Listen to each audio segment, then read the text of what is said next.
ሰዓት ጀምሮ ማለት ነው። እሺ ጉዞ እንደጀመርን ገና ስንጀምር ትንሽ የመንገድ ገና ጀመር እንዳደረግን ድካም አለባት ልጅቷ ማለት ነው። ከዛ ትንሽ መንገድ አሁን ከዛው ጀምሬ ለነገር ነው። ከዛ መንገድ እየጀመርን ትንሽ ደከመኝ ስትል ገና ከመጀመሪያው እያልንኛም ትንሽ ሄድን። ከዛ አዛጋ አደርን ማታ ላይ። ከዛ ወደ ረፋር ላይ መንገድ ጀመርን። መንገድ ስንጀምር አሁንም እየደከማት መቀመጥ ጀመረች። ከዛ ስልክ ተደውሎ ተመለሺ ሰው እንትን ልበልሽና ተመለሺ ተባለች። እኛም ተመለሺ ከዙ ይሻልሻል ስንላት አልመለስም አንዴ ጀምሬያለሁ ሄዳለሁ አለች። ከዛ እሺ ብለን ሁላችንም ተያይዘን ሄድን። ስንሄድ አስፋልት የምንቆርጥበት ጋር እኛ 4 ሆነን ከሁለት መሪ ጋር ነው ይሄድ ነው። ከፊት ምግብ ይዘን ማለት ነው።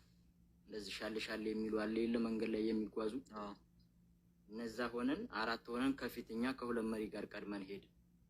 ከዛ ሄድንበት ጋር እንደተቀመጥን ሽፍታው መጣ። ሽፍታው ሲመጣ ያለንን ስልክ እንደውም እኔ አልሰጥም ብዬ እኔ ሁሉ ተመትቻለሁ። ከዛ ስልካችንን ሰጠን። ብር ምናምን ነበረ፣ ብራችንን ወሰደ። ከዛ ስልካችንን መልሶ ሰጠን። እነዛኞቹ ከኛ ጋር የነበሩት 3 ወንድና 1 እሷ 2 መሪ አሉ። መሪዎቹ ኦኬ፣ 1 እሷ ጋር ያለው መሪው ከሷ ጋር ያሉት ናቸው። 2ቱ ከሷ ጋር 2 መሪና 3 የኛ ናቸው። አብሮ እንደዚህ ሀጅ ማለት ነው። እኛ 4 ሆነን ሄድን ያልኩ ጠቅላላ ማለት ነው። 4 ናችሁ? 8 ነን። 8 ኦኬ። እሷ እና 7 ወንድ ማለት ነው። እሺ ከዛ እነሱ ከኋላ እየመጡ ነው። እሱ የኛን ጨርሶ ልብስ ምናምን ወሰደብን፣ ለባበሰ ምናምን እዛው ነው የለበሰው ሙሉውን። ከዛ መሳሪያ ይዟል። እንደዚህ ሲመለከቱ ወደታች እነሱን አያቸው። ከዛ እነሱን ሲያያቸው አትመጡም እንዴ ምናምን እያለ ወደ እነሱ ወረደ።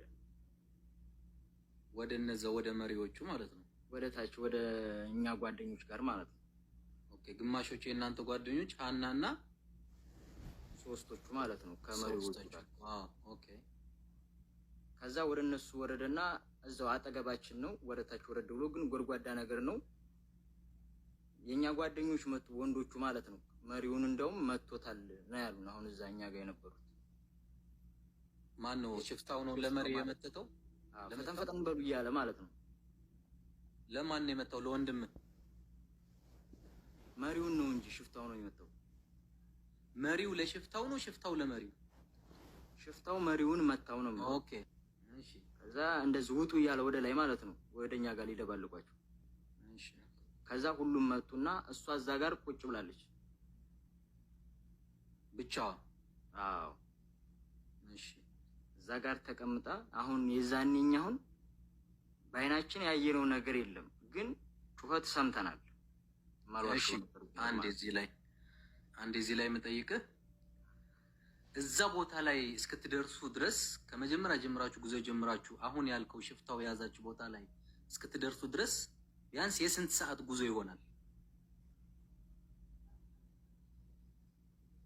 እንዲህ ብዙ ሰዓት ነው የተጓዝነው። ምን ያህል ማለት እየደከማት ነበር ምናምን እሱ ግምት ውስጥ ለማስገባት ፈልጌ ነውና ምን ያህል ሰዓት ይሆናል? ሰዓቱ ብዙ ነው። 1 ቀን ይሞላል? አይ 1 ቀን እንኳን አይሞላም። 7-8 ሰዓት እንደዛ ይሆናል። እሺ 7 ሰዓት ብለን እንያዘው። 7 ሰዓት በቃ እየደከማት ነበር፣ ግን ዝሮ ሽፍታው እስኪይዛችሁ ድረስ ራሷ እየተራመደች ነው የደረሰችው። አዎ እያረፍን ነው የምንመጣው መንገድ ላይ። ገባኝ። እሺ ከዛ እዛ ጋር አሁን ድምጽ ሰምተናል። በቃ ጩኸት ሰምተናል፣ ሁላችንም ሰምተናል። እዛው ቁጭ ብለን ኩርምት ብለን ማለት ነው። ኦኬ እናንተ ወደፊት ነበራችሁ ሁላችሁም ማለት ነው? እሷ ብቻ ነበረች ወደኋላ? አዎ እዛው ከታች ነው እኮ እዛው ቅርብ ነው፣ ግን አይታየንም ለኛ ጎድጓዳ ነው።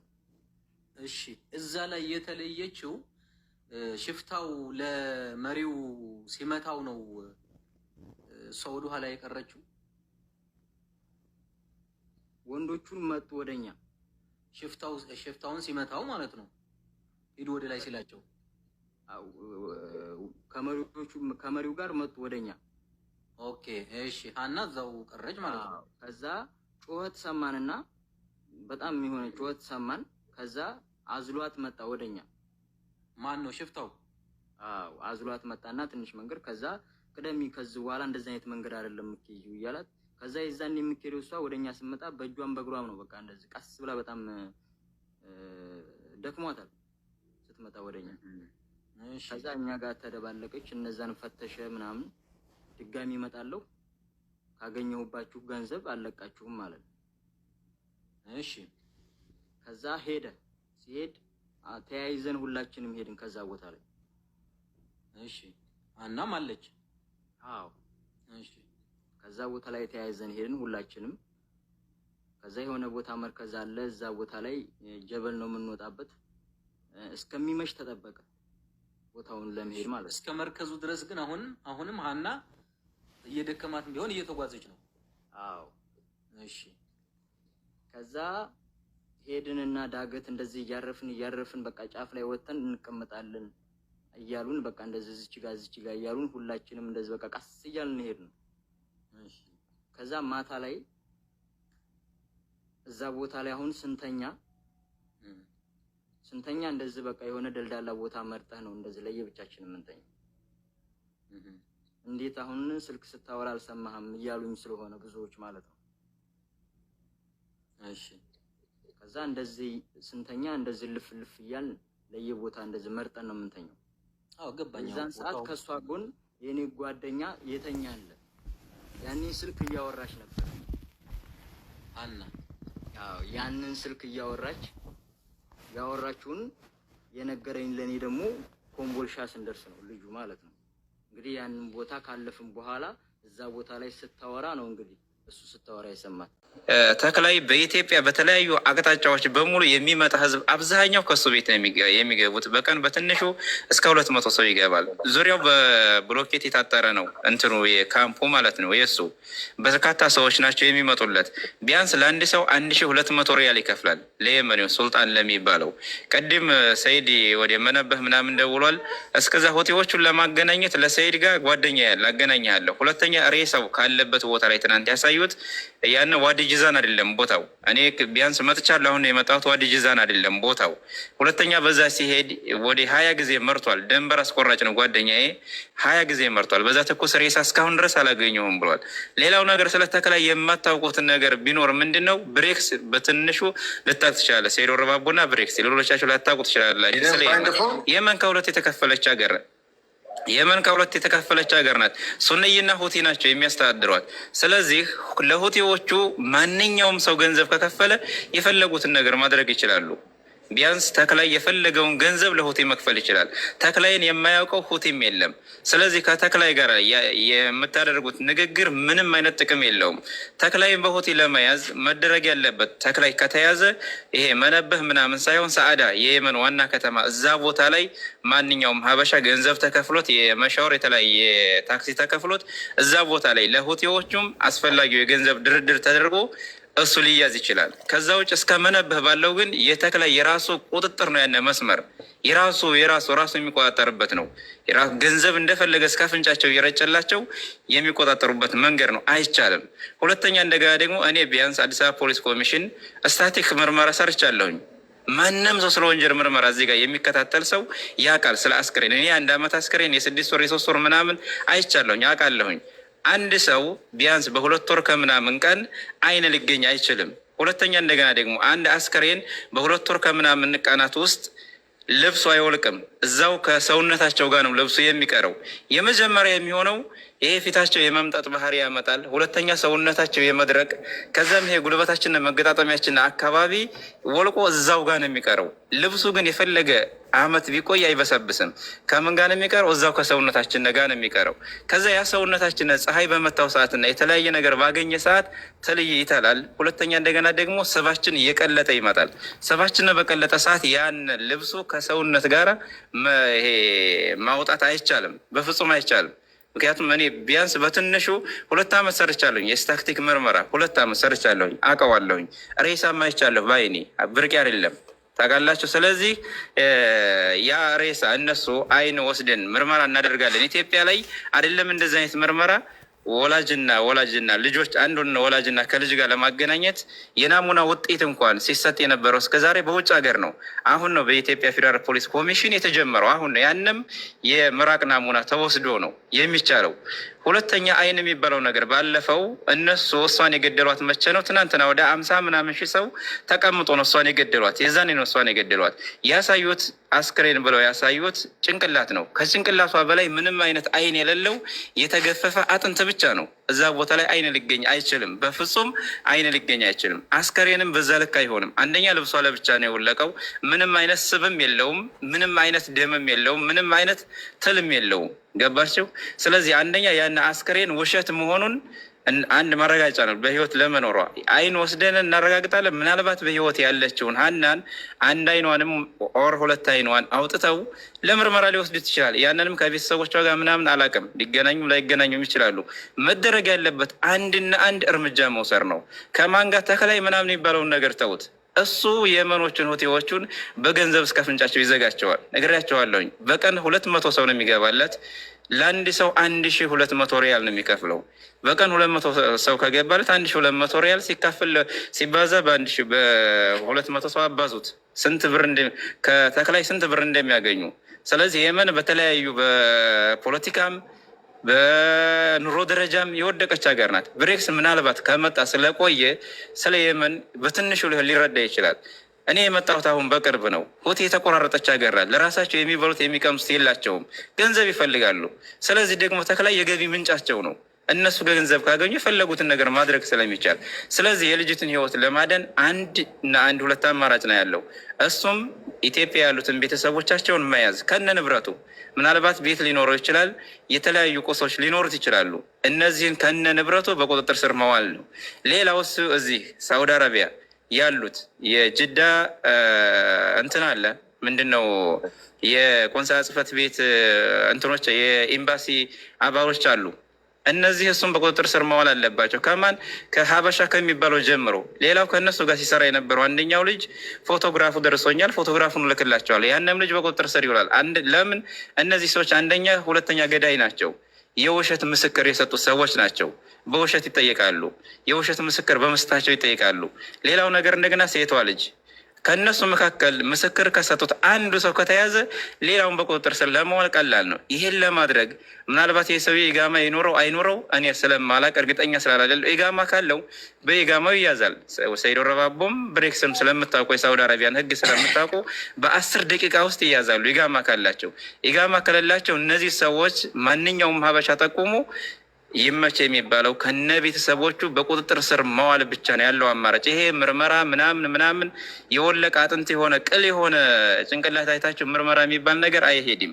ሌላውን ነገር እኛ በምንሄደው የማንሰዋለን የምትል ከሆነ ሰይዶ ረባቦ እኔ ሰው አገናኝሃለሁኝ መነበ እዛ የራሱንም ሀውሽ የተክላይንም ሀውሽ ያውቀዋል። ጎን ለጎን ነው ያሉት። ማለት ይሄ ሀውሽ ማለት ሌሎች ለማታውቁት ካምፕ ማለት ነው።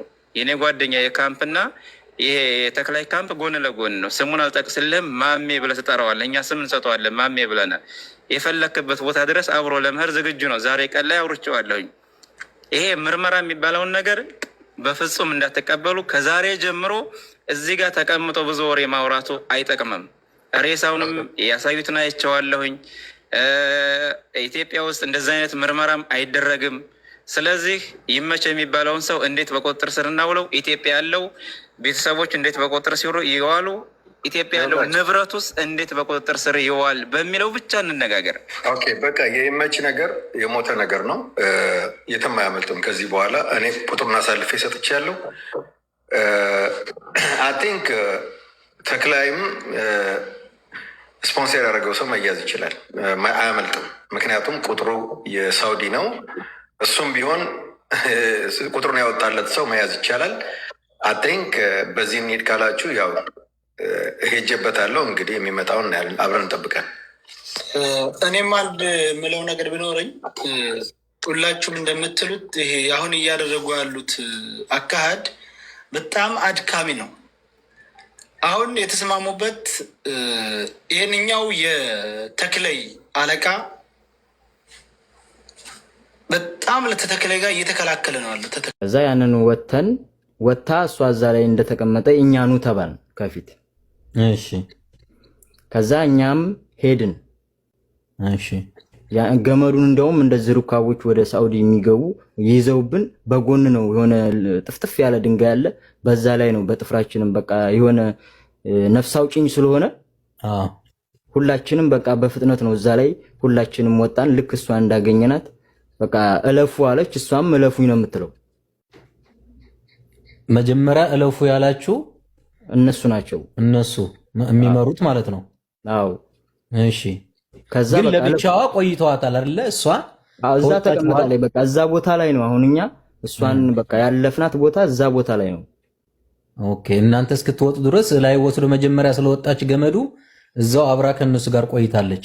ከዛ ሁለቶቹ እዛ እንደሆኑ ነው እኛ እንግዲህ ሁለቶቹም ከፊት እኛም ሄድን። በቃ አሁን እዛ ቦታ ላይ ቁጭ ብለን እየጠበቅን ነበር፣ እኛም ትመጣለች ብለን ማለት ነው። ኦኬ። ሄዱ ብለዋችን ወደፊት ሄዳችሁት? አዎ በቃ ሄድን። ሁለቶቹ እዛኛ ጋር እንደነበሩ ነው እንግዲህ እዛ እየጠበቅን አሁን እዛ ጋር እንደ ወጥተዋል ሁለቶቹ ማለት ነው። ተመልሰው ምግብ ምናምን ኩብዝ ይዘው ማለት ነው። እሺ ይዘው ወጡ። ከዛ ሲመጡ በጣም ቆይተዋል። ተኝተን ነበረ። በግምት ምን ያህል ሰዓት ቆይተዋል? አሁን እዛ ቦታ ላይ ያልነው ሁላችንም ከ4 ሰዓት በላይ ይሆናል። እነሱ እንደውም ጓደኞቹ የሚሉ ከዛም በላይ ይሆናል ነው የሚሉ። እሺ ከዛ ልክ እንደመጡ ልጅቷስ ምናምን አለ ቦርሳውን የያዘው ማለት ነው። እሺ ከዛ ሄዱ ዝም ብላችኋል። ከዛ ሄድን። የሆነ ቢጋላ አገኘን፣ የየመን ቢጋላ ምናምን። ከዛ የሆነ ቢጋላ አገኘን፣ የየመን ቢጋላ ምናምን። እሺ ከዛ እዛ ጋር እዚህ ዘመድ ምናምን ወይም ወንድም አላት እንዴ ሲል አይ የላትም የመጣችው ከኛ ጋር ነው አለው። ከዛ እንደማንኛውም ቀብር ባይሆንም ግን እስከዛሬ እንደሚቀበረው ቀብር ቀብረናታል፣ ልጅቷ ሞታለች ብለው ነገሩን። አሁን እዛ ቦታ ላይ ከዛ ያኔ ቦርሳውን ልጁ ጣል አድርገው መጀመሪያ ያልነገርናችሁ እንዳደነግጡ ብለን ነው ብለው ሲነግሩን ነው በቃ ያኔ ነው እኛ ይሄር ነው ከዛ ቦታ ላይ። እሺ ገመዱ ከወጣችሁበት እሷን እናንተ ወደፊት ሂዱ ተብላችሁ እሷ ሁለቱ መሪዎች ጋር አብረው ከእሷ ጋር የቀሩበት ቦታ ላይ እስከ ብጋላው ድረስ ምን ያህል ደቂቃ ያስኬዳል በእግር?